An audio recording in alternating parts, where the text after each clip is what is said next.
Hi guys, I'm Diane and today I'm filming my January wrap-up. The first book I finished this month is Queen of Shadows by Sarah J. Maas. This is the fourth installment in the Throne of Glass series and things are getting exciting in this one, but actually also dragging a bit. I gave Queen of Shadows 4 out of 5 stars. Then the next book I finished in January is Jane Eyre by Charlotte Bronte, and as you see it's all tabbed up.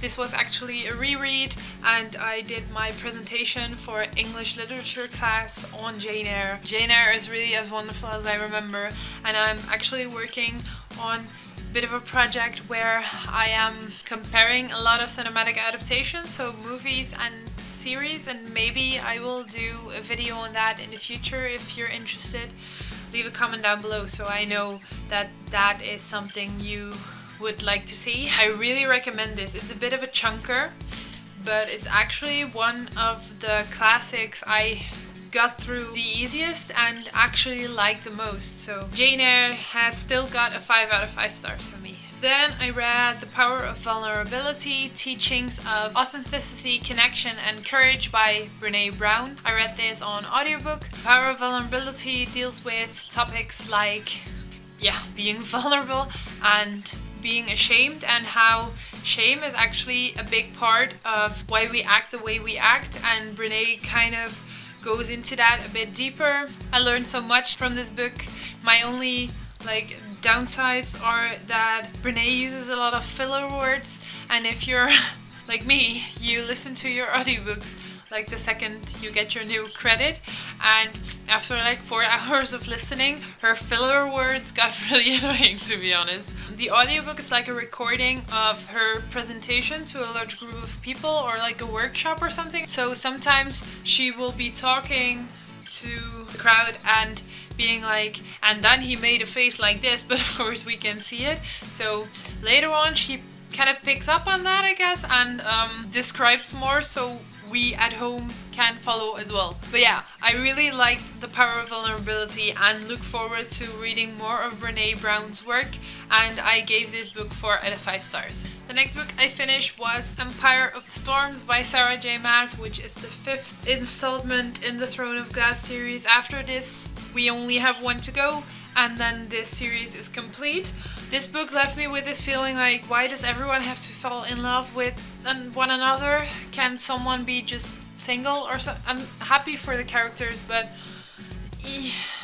in this book I kind of get why people cringe at Sarah J. Maas writing sex scenes, and if this is the same way in which the sex scenes are described as in ACOTAR and ACOMAF, please let me know so I won't pick up those, because ugh. I gave this one 4 out of 5 stars. Next book I read was Campus Sexual Assault, College Women Respond by Lauren J. Germain.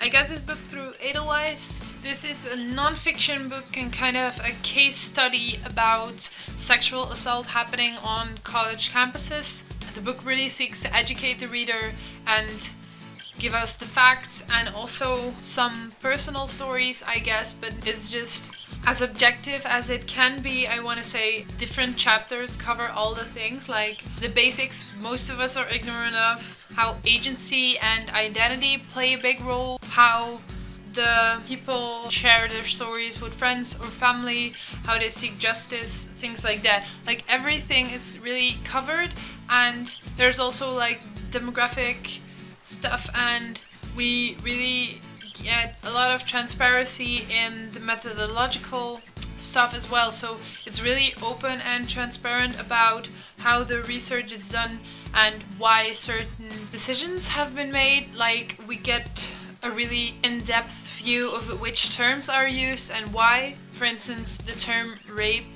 not a lot of victims of sexual assault use it themselves, and victim also is kind of a tricky word because it seems like you got to be the perfect victim. It's really an in-depth view of all the different aspects that have to do with sexual assault, and gives us a clear view of how it happens, why it happens, and really seeks to inform their reader. And I gave campus sexual assault, 4 out of 5 stars, and I do really recommend you pick it up. Obviously, it has trigger warnings for rape, but things aren't described too graphically. It's just described to the point where you know what's going on. The next book I picked up was actually a comic, and that is Earthling Vegan Warrior 2 by Dave Brink and a lot of different artists and illustrators. This is the second installment in Earthling Vegan Warrior series, and it's just, I found it in a vegan shop I go to once in a while. It's just very quick and it's just fun, and I give it 4 out of 5 stars. The next one I picked up was the Jane Austen Project by Kathleen A. Flynn. I got this one through Edelweiss as well, and I will be posting an entire review for this one because I had a lot of thoughts, so keep an eye out for that. But just know I really loved it. The story is about 2 employees of an organization that has kind of perfected the art of time travel, and they go back to 1812, 1813 to find a lost book by Jane Austen, and it's amazing.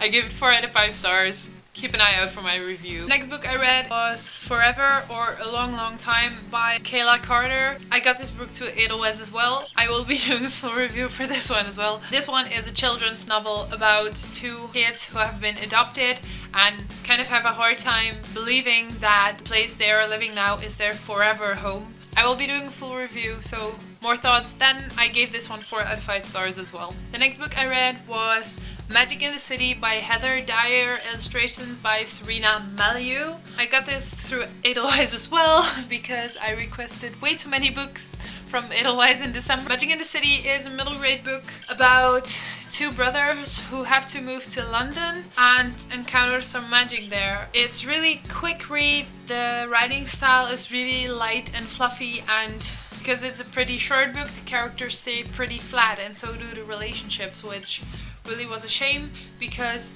the premise of the story is really cool because they get this magic flying carpet and go on adventures through London. But it seems like the book has a lot of ideas it wants to bundle and therefore doesn't really flesh out any of them enough, you know?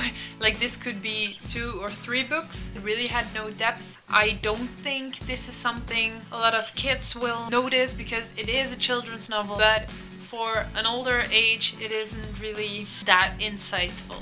I gave Magic in the City 3 out of 5 stars. The next book I read was the literature book from DK Publishing in their Big Ideas Simply Explained series. I got this one through Edelweiss as well. The literature book is really a non-fiction book about, well, literature.